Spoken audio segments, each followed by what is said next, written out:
muhdatsatin bid'ah wa kullu bid'atin dhalalah wa kullu dhalalatin fitnah. Wa bisanadil mufassirin al-imam al-muallif rahimahullahu ta'ala wa nafa'ana bihi wa bi'ulumihi fid dharain amin. Faslun, ini satu pasal wa syara'itus sholati qabla dukhuli, bermula syarat-syarat sholat sebelum masuknya pihak di dalam sholat. Khamsatu asya'a, itu ada 5 macam. Jadi Bapak Ibu, malam ini kita berbicara tentang syarat-syarat sholat sebelum masuk. Jadi sebelum kita masuk melaksanakan sholat itu ada beberapa syarat, dan syarat ini perlu dipenuhi supaya sholat kita sah. Nah, ada berapa jumlahnya? Semuanya ada 5. Nanti 5-5-nya akan dijelaskan di sini oleh pengarang kitab. Wasyurutu, bermula lafaz asyurut itu jamu syartin, bentuk jamak daripada syartin. Jadi syartun mufrad. Nah, jamaknya adalah asyurut. Nah, itu kalau ditanya jamaknya jamak apa? Jamak taksir. Nah, ini kalau kita belajar bahasa lughah ya, jadi syurut itu jamak taksir, bentuk mufradnya, bentuk tunggalnya yaitu syartun, syartun, syartani, syurut. Wa huwa lughatan, dan dia ya artinya syarat lughatan menurut bahasa yaitu al-alamatu, alamat. Syarat menurut bahasa artinya apa sih? Tanda. Syarat itu adalah alamat, tanda. Wasyar'an, menurut syarat apa yang disebut dengan syarat? Mata tawaqqafu sihhatus sholati alaihi, sesuatu yang tergantung sahnya sholat atasnya. Walaisa juz'an minha, namun dia bukan termasuk unsur daripada sholat itu sendiri.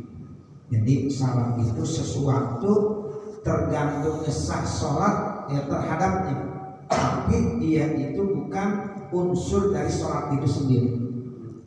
Contoh begini, ya kalau kita mau sholat mesti berwudu.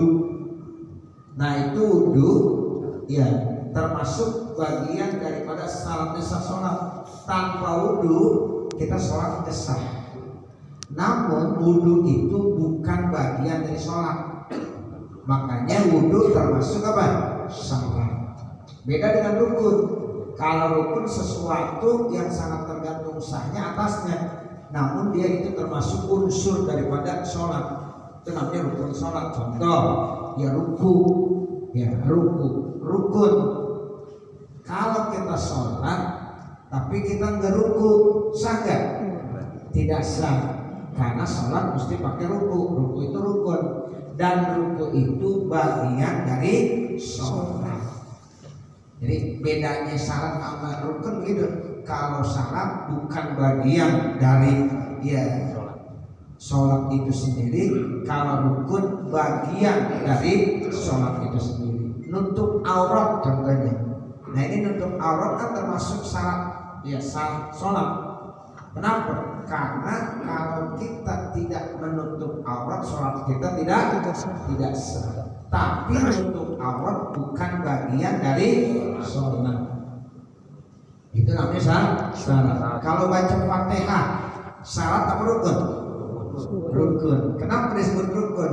Karena ya kalau kita sholat kagak baca Fatihah tidak sah. Dan Fatihah itu adanya di bagian sholat, esensi daripada sholat itu sendiri. Nah, itu namanya baca Fatihah. Nah, itulah bedanya syarat dengan rukun. Sama-sama nih, mata tawaqqafu sihhatus sholati alaihi, sama begitu. Cuma bedanya walaisa juz'an minha. Nah, itu kalau yang pakai walaisa berarti syarat. Tapi kalau wahwa juz'un minha itu namanya apa? Rukun. Begitu ya Bapak Ibu.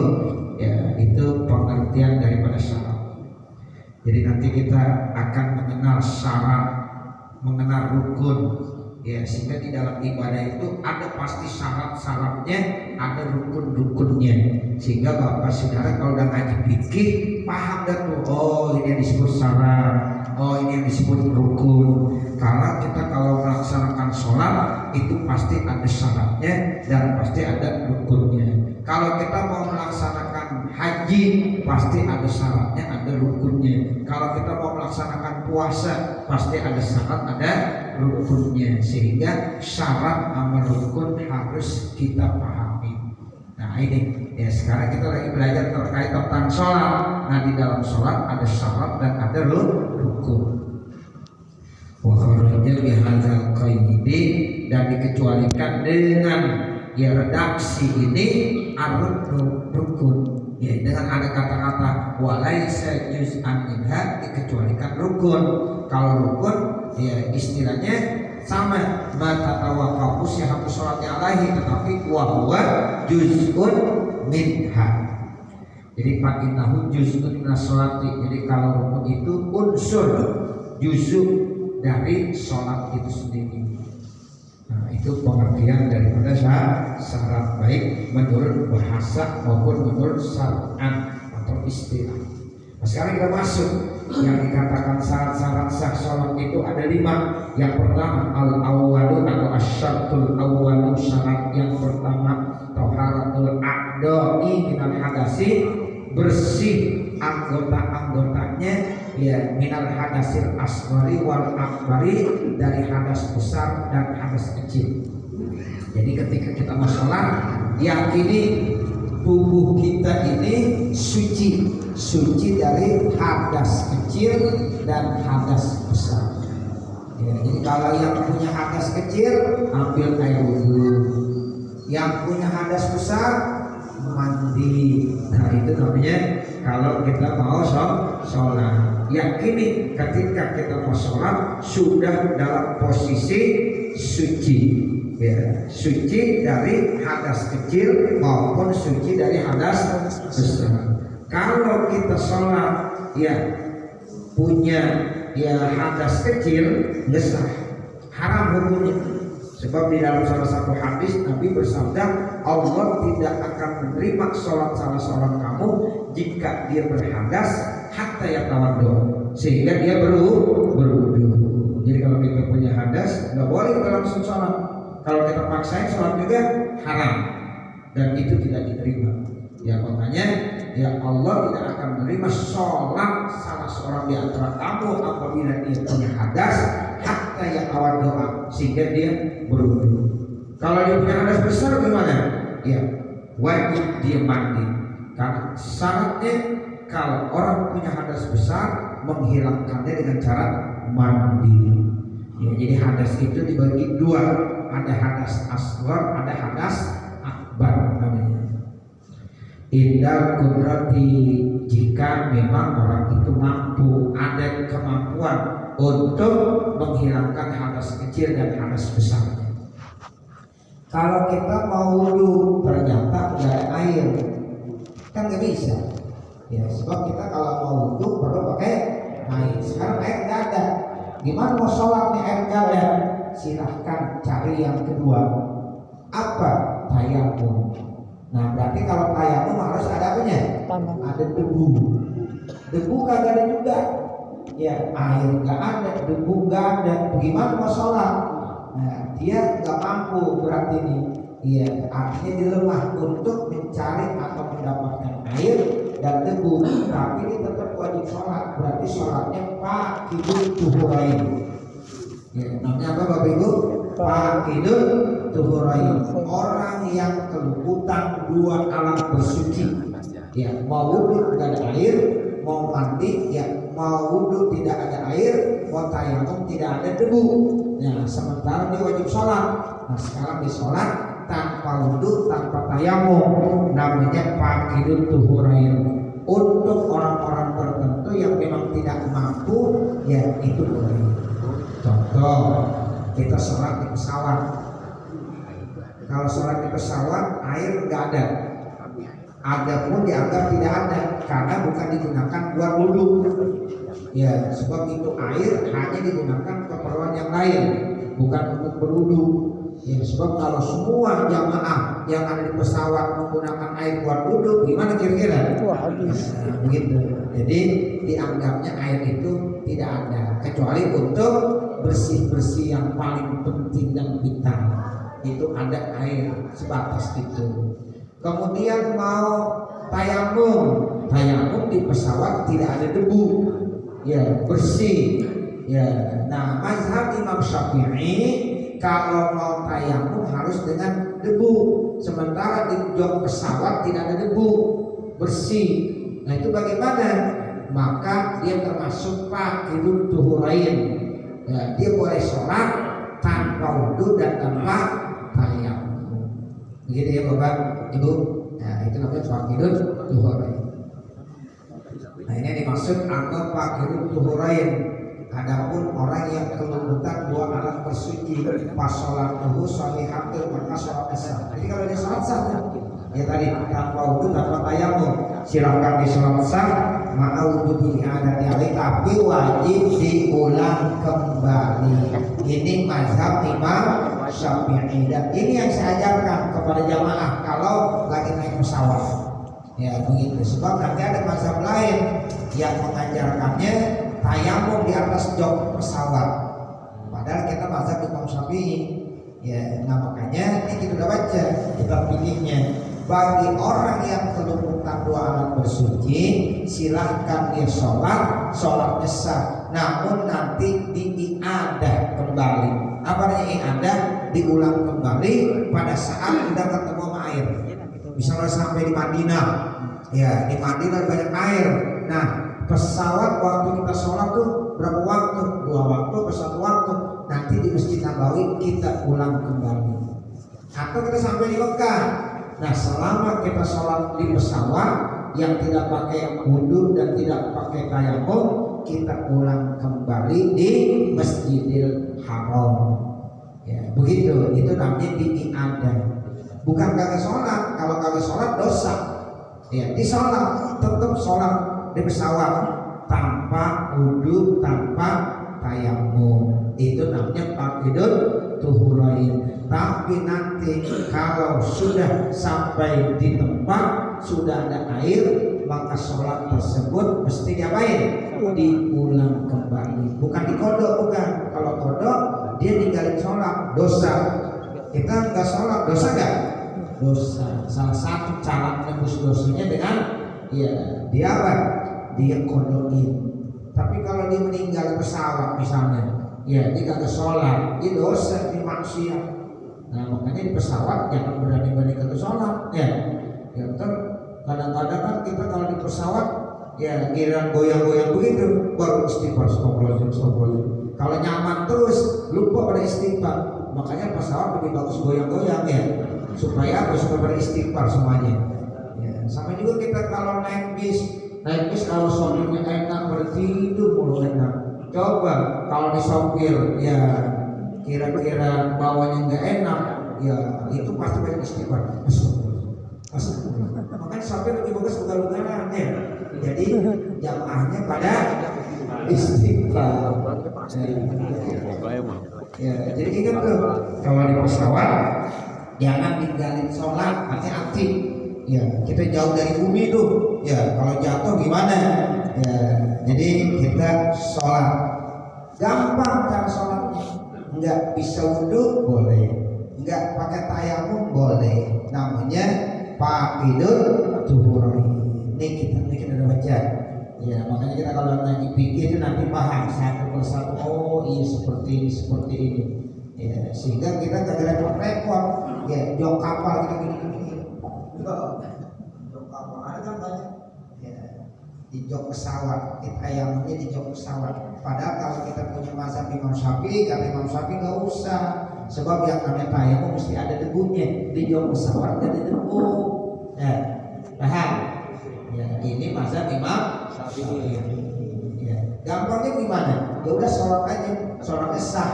Tinggal lagi nanti wajib diulang kembali. Kan nggak bermasalah.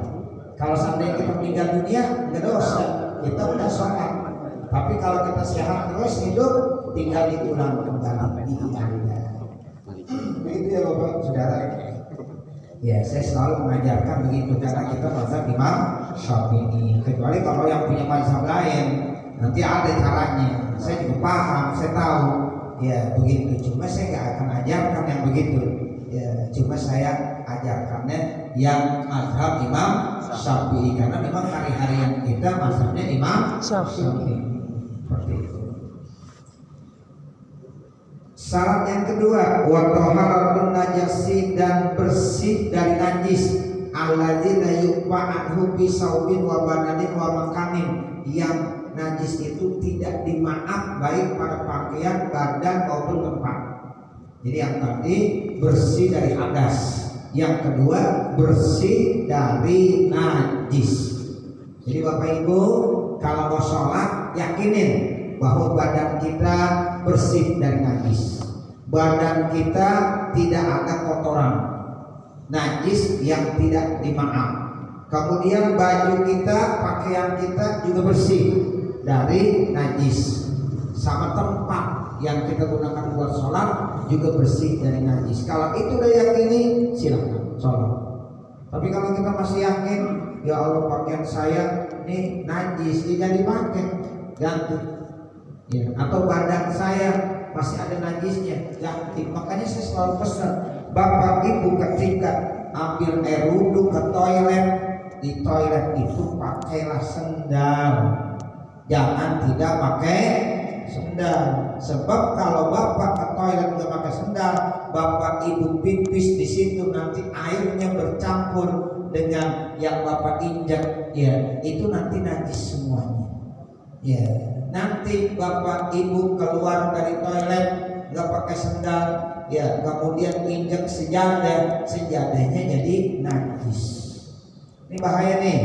Makanya saya selalu ingetin Bapak Ibu Saudara, ketika kita sholat tolong perhatiin masalah najis. Orang-orang sekarang udah kurang perhatian sama najis, padahal itu penting banget. Jangan sampai kita sholat tapi kita berlumuran dengan najis. Ya, nah makanya di toilet kita, di kamar mandi kita ada sendal khusus. Beli sendal jepit, murah harganya. Nah itu khusus buat di kamar mandi. Ketika naik dari kamar mandi gak usah pakai sendal lagi, karena udah kita yakini lantai rumah kita udah suci, udah bersih. Nah begitu. Cuma selama di toilet, di kamar mandi ada sendal, jangan nampak aja. Ya, ntar kita pipis, kita buang kotoran, kita nyampur sama air di situ, kita injak ke air, itu kan air kita siram, masih najis, ya, masih najis itu. Kita pipis di sini, kita siram, itu tuh siramannya najis semuanya. Ya, makanya kita pakai sendal sehingga kaki kita nggak kena najis. Cuma kalau kita mau mencuci najis kan harusnya apa? Ya, harus dihilangkan dulu rasa warna bau, baru siram sama air. Dan kalau masih ada najis nyampur semuanya. Nah itu ya, jadi makanya kalau di kamar mandi pasti pakai apa? Sendal. Ya, yakinin begitu. Ya. Jadi nanti di rumah kalau kamar mandi kita belum punya sendal khusus, beli sendal jepit, beli.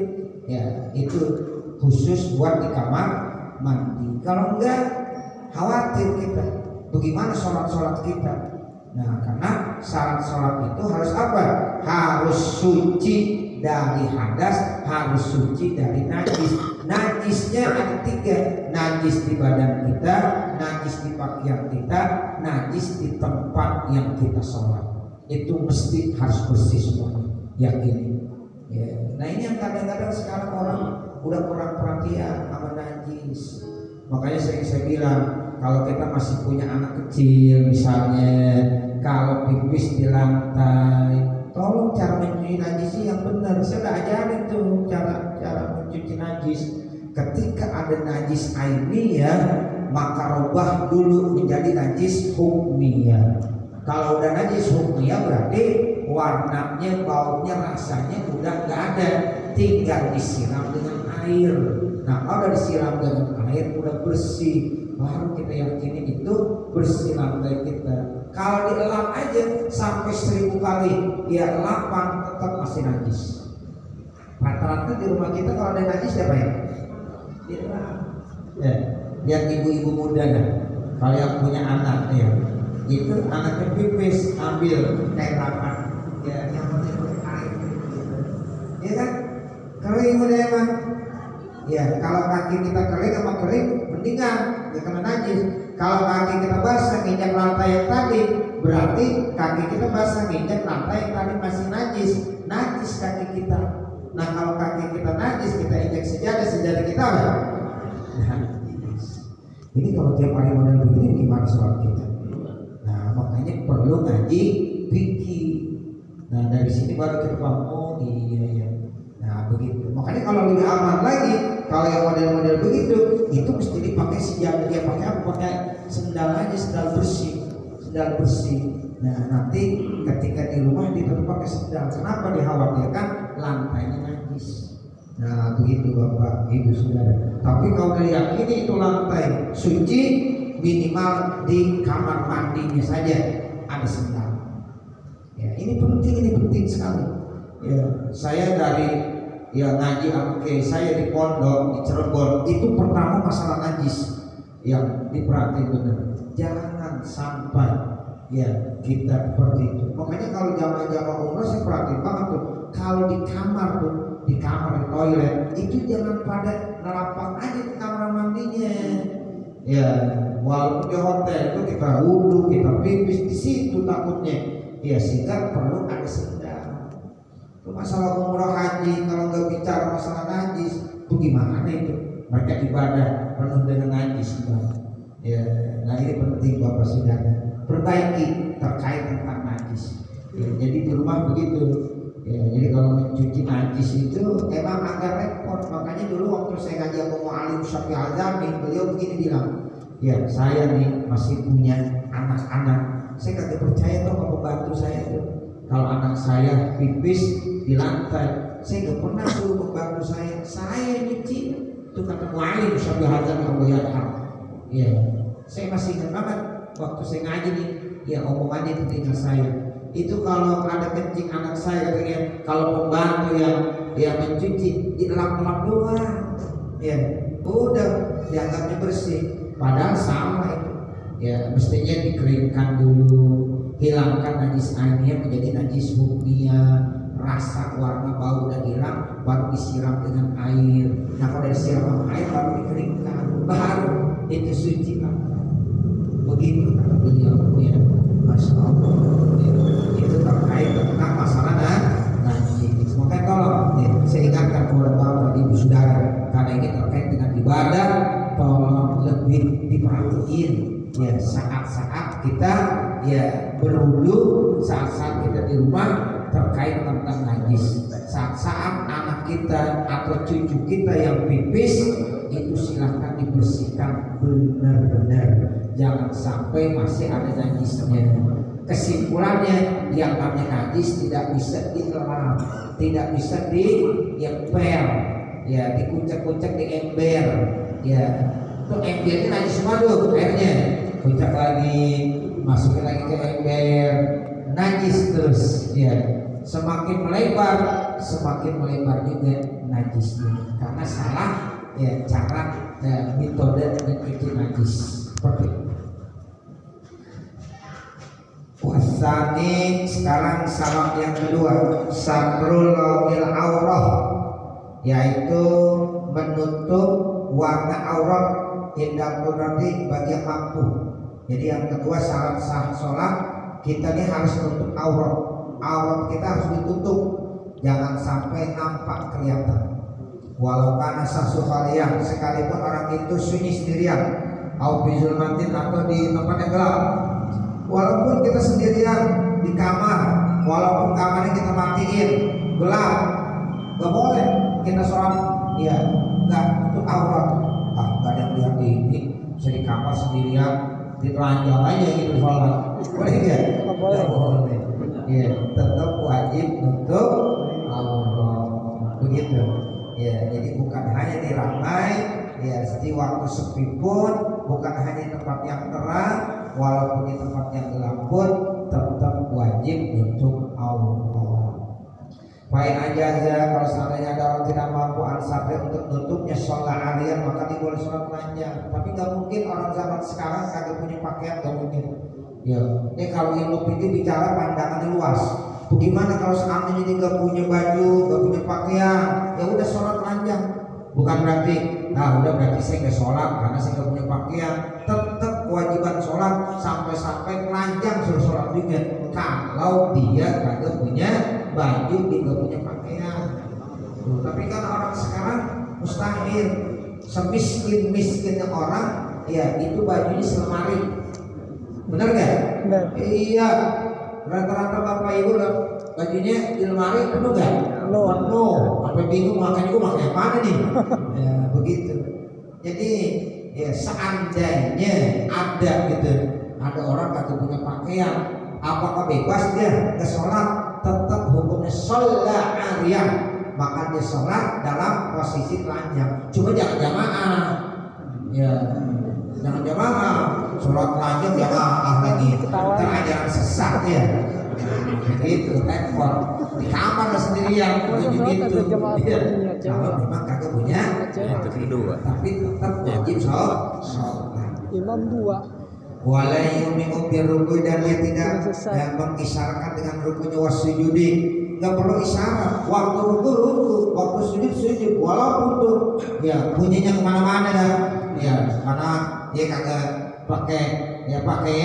Nah begitu sujud, dia ruku, udah tetap sempurna. Ya begitu. Cuma susah dibayangin itu. Ya gimana itu ya?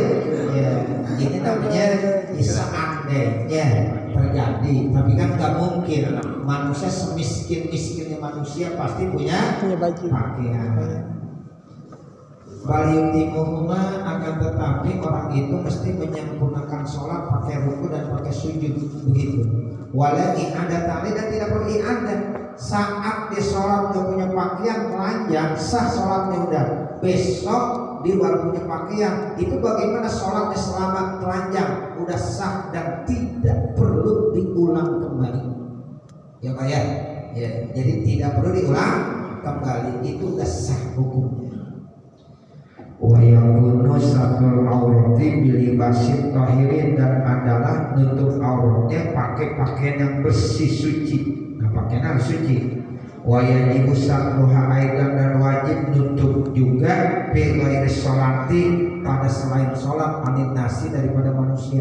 Nutup aurat ini bukan hanya pada waktu sholat, tetapi kita tutup aurat walaupun kita tidak sholat. Ini kita sholat kan? Tidak, ditutup nggak auratnya. Jadi nutup aurat bukan hanya waktu sholat, di luar sholat pun mesti nutup aurat. Jadi nggak boleh mentang-mentang hak azazi jalan telanjang, boleh nggak? Ya nggak boleh. Itu punya aturan dari Allah. Ya begitu. Kalau kita mau keluar, ya harus nutup aurat. Sekarang di jalan telanjang aja, paling-paling dibilang orang gila. Kalau jadi orang gila boleh dah bebas ya. Ya begitu. Tapi kalau dia masih waras, ya dia malu, ada rasa malu tuh. Makanya al-haya minal iman. Malu itu bagian daripada iman. Makanya orang kalau masih punya malu berarti punya iman. Disuruh jalan telanjang selalu malu, punya iman dia. Ya begitu. Makanya ya iman dengan rasa malu itu satu kesatuan yang tidak bisa dipisah-pisahkan Bapak Ibu. Selama dia punya iman ada rasa malu, selama dia ada rasa malu dia punya iman. Tuh begitu. Ya orang yang udah kagak punya rasa malu lagi udah kagak ada imannya berarti. Ya itu. Ya jadi ini penting sekali. Sehingga ya nutup aurat itu bukan hanya di dalam sholat, di luar sholat pun itu mesti nutup aurat. Wah, khalwah, di saat-saat lagi sepi sunyi juga sama. Tutup aurat juga. Kita walaupun tidur mah jangan panjang. Ini mentang-mentang tidur 9 jam. Gak boleh, malu malaikat ya. Kita malaikat ya bikin videonya dipiralin, repot ya. Tuh, begitu jangan. Ya, sendiri ini panjang aja, jangan. Tetap tutup aurat. Wafil khalwah, sekalipun lagi sunyi. Ila dihajatin, kecuali ada hajat. Mana contohnya hajat? Menik pisalin, kecuali kalau dia mau mandi. Kalau mau mandi boleh buka pakaian? Boleh. Selama dia sendiri, dibuka pakaian boleh. Kalau suami istri mandi berdua telanjang boleh nggak?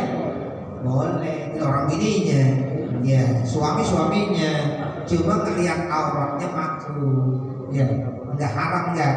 Jadi suami ngelihat aurat istrinya, istri ngelihat aurat ya suaminya, itu hukumnya lah makruh, ya gitu. Jadi contoh Sayyidina Ali, kalau Sayyidina Ali jangankan aurat ya orang lain, auratnya sendiri aja dia nggak pernah lihat, gitu. Nah kalau seorang suami melihat aurat istrinya, seorang istri melihat aurat suaminya, itu nggak dosa, cuma hukumnya makruh. Tapi kalau aurat orang lain dilihat dosa nggak? Dosa. Lagi ngapain dia? Ya. Nah begitu hukumnya dosa. Nah ini, jadi ketika kita ada hajat mandi boleh telanjang, ya. Tapi ya tertutup, ya. Misalnya kita punya kamar mandi yang tertutup, apa itu ada hajat, ya boleh. Nah itu di dalam agama itu ada hajat namanya dibolehkan. Wa amasatruha an nafsihi, adapun menutupnya dari dirinya fala yajibu maka tidak wajib, lakin yukrahu nazru akan tetapi dimakruhkan memandangnya ilaiha tuh. Kalau kita melihat aurat kita sendiri boleh, cuma hukumnya makruh. Makanya kalau lagi nongkrong jangan kemaluan aja dilihatin, ya itu makruh hukumnya. Lebih bagus lihat yang lain aja. Ya, ini yukrahu nazruhu, ya hukumnya makruh melihat ya aurat tersebut, ya. Wa auratul zakari, bermula auratnya orang laki-laki mabaina seroti wa rukbatihi, antara pusarnya dan lututnya. Tuh aurat orang laki antara pusar dengan lutut. Selama pusar dan lututnya udah ditutup berarti udah kagak dosa. Yang lainnya terbuka nggak apa-apa, ya. Cuma kalau sholat cuma pusar sama lutut doang yang ditutup, kayaknya kurang sopan, ya. Benar nggak? Kita sholat nih bapak, ibu, ini orang laki, ini ketutup sampai sini, di sholat tuh boleh nggak? Boleh. Cuma kira-kira pantas nggak? Nah begitu. Nah lebih bagusnya pakaian yang layak seperti ini semuanya. Walaupun batas aurat orang laki bainas surah war rukbah, antara pusar dengan lutut, cuma nanti kelayakan. Kira-kira kita punya pakaian banyak banget, rezeki dari Allah, rezekinya dari Allah. Kira sholat pakai kaos oblong doang, mana sih kira-kira? Iya, kan itu rezeki dari Allah. Kita beli pakaian yang bagus pasti pakai kondangan doang. Buat sholat pakai, ya cuma kaos oblong. Udah gitu ada mereknya lagi ABC. Nah jangan, ya kita kalau kondangan aja pakaian cakep bener. Nah ketika kita mau menghadap Allah, cari pakaian yang paling bagus juga. Innallaha jamil yuhibbul jamal. Allah itu indah, suka dengan yang indah. Nah begitu, jadi kita harus indah, ya harus rapi terus dalam sholat, ya pakaian yang rapi, yang bagus. Nah seperti walaupun batasnya antara pusar dengan lututnya. Jadi bapak nih orang laki, kalau bapak jalan keluar dengkulnya kelihatan, dosa nggak? Dosa. Sekali lagi, bapak keluar rumah pakai celana pendek, dengkulnya kelihatan, dosa nggak? Dosa. Bu, kalau suaminya pakai celana pendek omelin bu, ya. Kalau di rumah nggak apa-apa, tapi kalau keluar rumah pakai celana pendek omelin. Bang, udah jadi muazin begitu aja, gitu. Bang, udah jadi khotib masih begitu aja, malu. Nah begitu. Nih istrinya bagus nih, ya begitu. Jadi dikasih tahu. Apalagi orang perempuan, orang laki aja dengkul kelihatan nggak boleh, apalagi orang perempuan. Kalau orang perempuan pahanya kelihatan boleh nggak? Nggak boleh. Sekarang orang bapak ibu ngelihat paha ayam sama paha perempuan lebih gampang ngelihat paha perempuan. Paha ayam susah sekarang. Ya. Lihat paha ayam itu susah. Tapi paha perempuan banyak. Pagi-pagi kita duduk di depan rumah 5 menit aja udah paha dilihat banyak itu. Ya, gitu. Tapi paha ayam belum dilihat. Ya. Tuh, makanya jaga aurat, jaga, hati-hati. Ya, itu dosa haram. Kalau kita ngaku sebagai umat Islam, udkhulu bisilmi kafah. Tuh, kalau keluar, kalau di rumah nggak apa-apa, bapak, ya ibu, suami, istri, sama keluarga turun-turun. Nah itu nggak ada masalah. Ya mahram kita semuanya. Tapi kalau kita keluar rumah ada orang lain, itu kalau kelihatan aurat kita, itu hukumnya haram. Tuh, makanya saya pesan banget bapak-bapak nih, ya ini yang sering kali kadang-kadang keluar, ya Allah, itu dengkulnya pada kelihatan, ya sayang bener, ya apalagi udah jadi muazzin, udah jadi khotib, udah jadi imam, udah kalau pantas gitu, ya jadi ingat gue udah jadi imam ya, masa dengkul gue masih kelihatan begini, nah, begitu malu, ya seperti itu.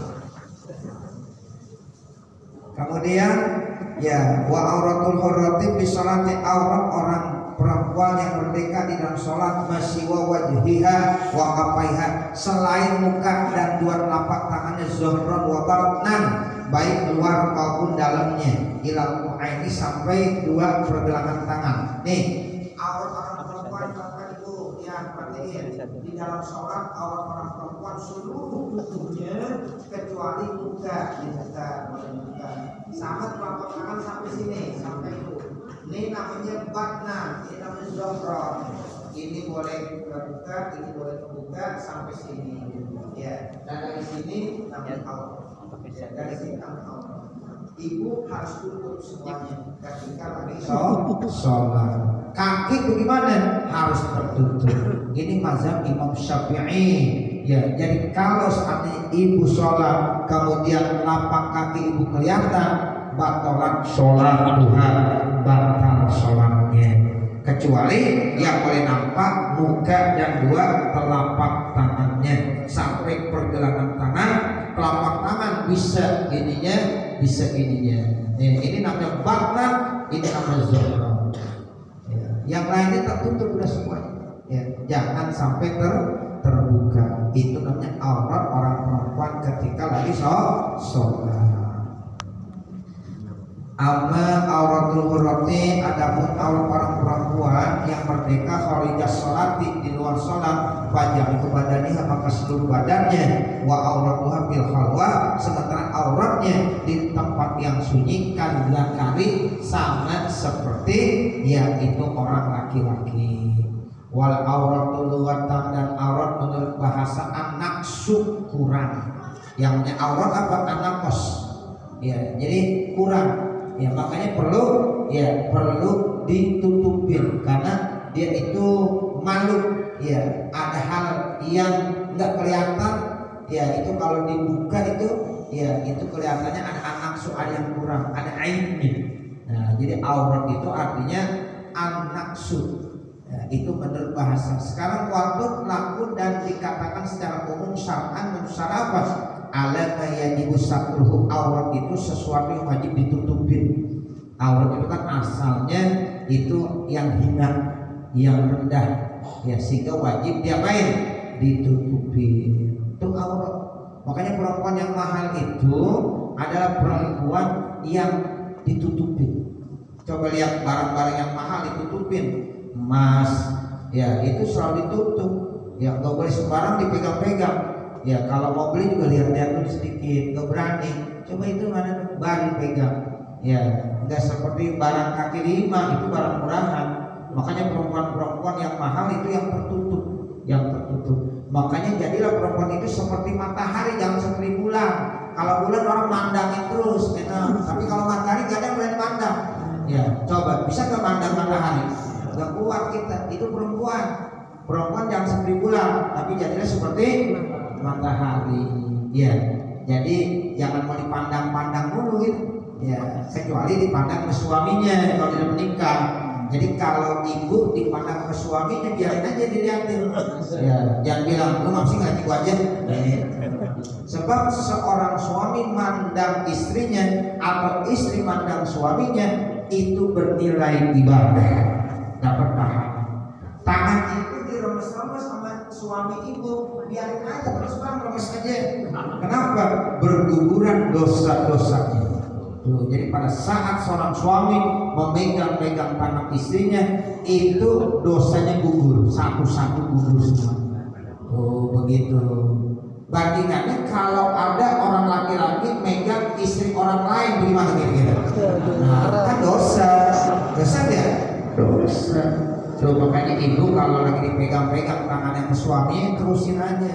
Jangan nafsu bang. Kalau pegang lagi nafsu doang. Nah begitu. Jangan, gak boleh, ibu dosa. Ya, jadi kalau dipegang terusin bang. Gitu. Ya, jadi ini pahala. Ya, pahala banyak hadisnya. Jadi ketika seorang suami mengelus-ngelus tangan istrinya itu dosanya berguguran. Masya Allah. Ya, itu ya makanya banyak ibadah-ibadah yang punya nilai seperti itu.